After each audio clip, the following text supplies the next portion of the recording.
आप सभी? मुझे आशा है आप सभी अच्छे और प्रसन्न होंगे। चलिए आज हम पढ़ते हैं पाठ 16, बाघ राष्ट्रीय पशु। करते हैं इस पाठ की शुरुआत। चलिए पढ़ते हैं। बाघ भारत का राष्ट्रीय पशु है।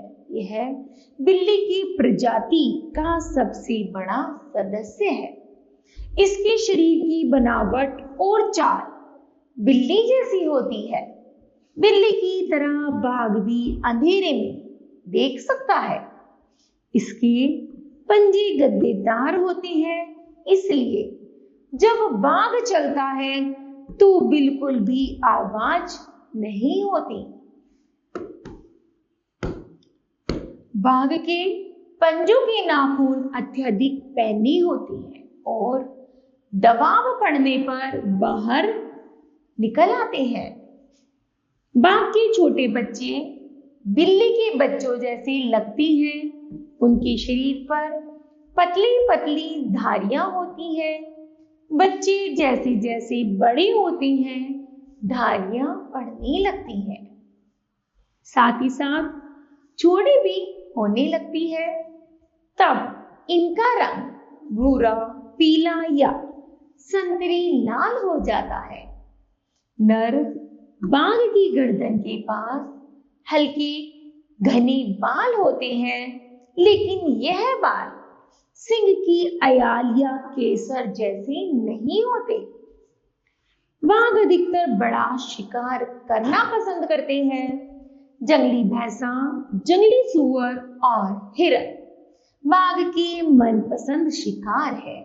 बाघ कछुआ, बंदर और मेंढक को भी खा जाता है।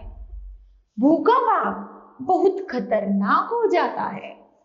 कभी कभी यह हाथियों के झुंड पर भी हमला कर देता है। बाघ सामान्यतः रात में शिकार करता है। शिकार के समय यह अपनी आंखों और कानों के साथ साथ सूंघने की शक्ति का भी प्रयोग करता है। इसकी सूंघने की शक्ति बहुत तेज होती है तथा यह तेजी से शिकार पर झपटता है और नुकीले पंजों से उसे चीर फाड़ देता है। शिकार खाकर और पानी पीकर यह सोना पसंद करता है। बाघ की एक विशेषता है कि यह किसी दूसरे जानवर द्वारा किए गए शिकार का मांस नहीं खाता। 18वीं सदी में बाघ लगभग आधे एशिया में पाया जाता था, लेकिन आज इसका क्षेत्र बहुत कम हो गया है। आज बाघ एक संरक्षित पशु है। भारत में इसकी संख्या बहुत कम हो गई है, इसका मुख्य कारण है वनों की अंधाधुंध कटाई और धन के लालच में बाघ का शिकार। भारत सरकार ने बाघ के शिकार पर रोक लगा दी है, फिर भी शिकारी चोरी छिपे बाघ का शिकार करते हैं।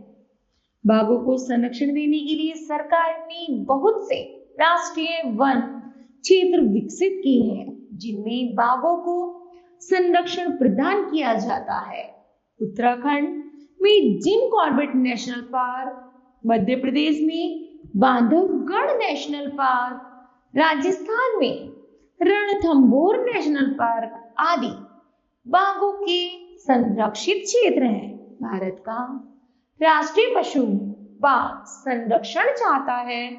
हमें बाघ के संरक्षण में भरपूर योगदान देना चाहिए। इस तरह बच्चों यह पाठ समाप्त होता है। मुझे आशा है कि आप सभी को भी यह पाठ अवश्य समझ आया होगा। धन्यवाद।